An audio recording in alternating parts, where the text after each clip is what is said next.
Listen to Explore the Province show on UCAN Radio.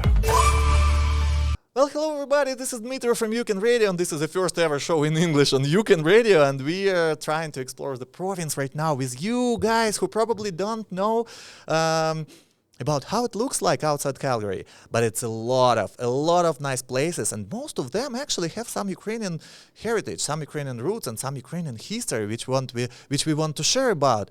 And I have an amazing guest here today who is a fourth generation Ukrainian, and his name is Daryl, and he is here today to speak about the heritage of Alberta, Ukrainian heritage of Alberta. Hi Daryl, how's it going? Very good. Thank you very much for having me on the show. Yeah, beautiful. I'm so excited. It's the first episode, and we will speak about the show. It's the first episode. We will travel a lot. We will speak about Ukrainian food. We will speak about Ukrainian customs. Easter is soon, so we will speak about Easter as well. But first of all, you are the main hero of our show. You will travel with us, and that's awesome. Thank you that you're doing, and you dedicate so many time to travel with us. Tell me, please, about yourself. Tell me, please, about your heritage, about your Ukrainian roots. I was, said fourth generation Canadian. My grandfather came from Bучача in Ukraine. I think it was the Chernobyl Oblast. Mm-hmm. I mean, my Ukrainian isn't that well practiced. My dad never spoke it in the house, but I did get exposure to a lot of Ukrainian culture through my grandparents and through where they lived, which was northeast of Edmonton in a town called St. Michael. St. Michael. Yes, and we would still go to church. They were Roman Catholic, and in church they would have a lot of the hymns would be done in either Polish or Ukrainian, and so a lot of music, and then of course the food and all of that was also part of my education and my connection with Ukraine. Wow. You're the person that we definitely need on this show. Thank you so much again for agreeing to do that. And tell me, please, why do you think it's important to create this show like that right now at this time in 2025, in spring of 2025?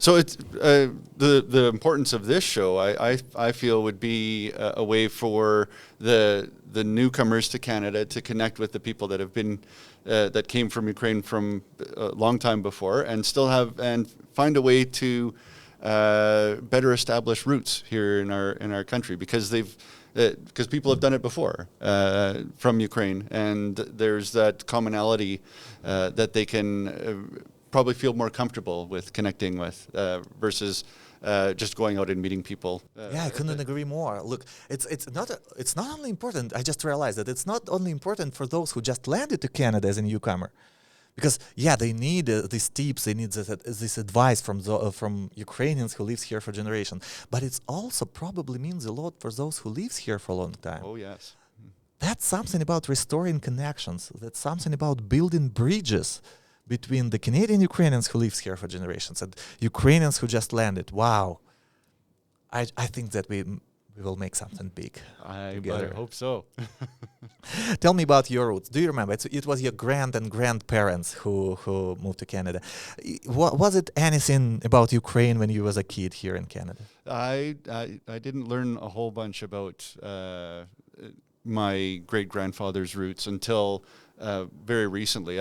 After becoming a father myself, I wanted my daughter to have a lot of exposure to Ukrainian culture, and so I named her. I give her a Ukrainian name, and she does Ukrainian dance, and we celebrate a lot of the culture through food, through music, and the like.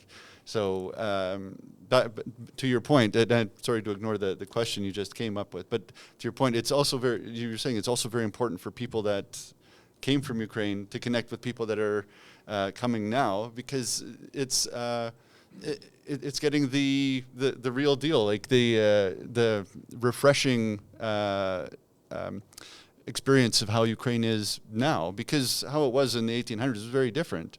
Yeah. And how was Canada when you was a kid? It's my favorite question. How much was an ice cream when you was a kid? It was probably less than $1. I'm pretty sure it was really, really cheap, inexpensive. Wow. less than $1 for ice cream. And how much was how much was the house of 1,600 square feet, for example? Oh, that would probably be maybe $50,000. No way! Yeah. Way back then. I guess that's how old I am. We have to explore the time machine to invest in real estate back in your childhood. Thank you so much. Well, what I have to say, that's a big deal ahead. We will travel a lot. We will eat a lot of Ukrainian food. We will speak with a lot of Ukrainians.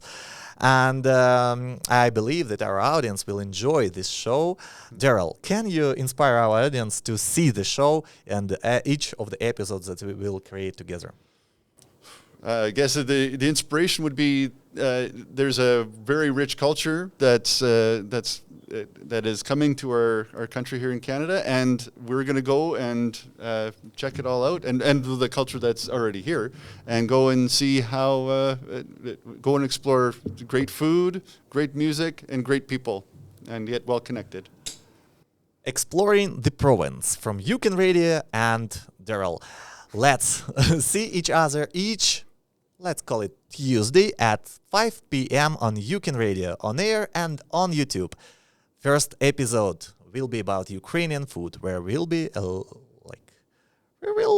eat a lot, and you will see how we eat. It's interesting. Join us. See you. Bye-bye.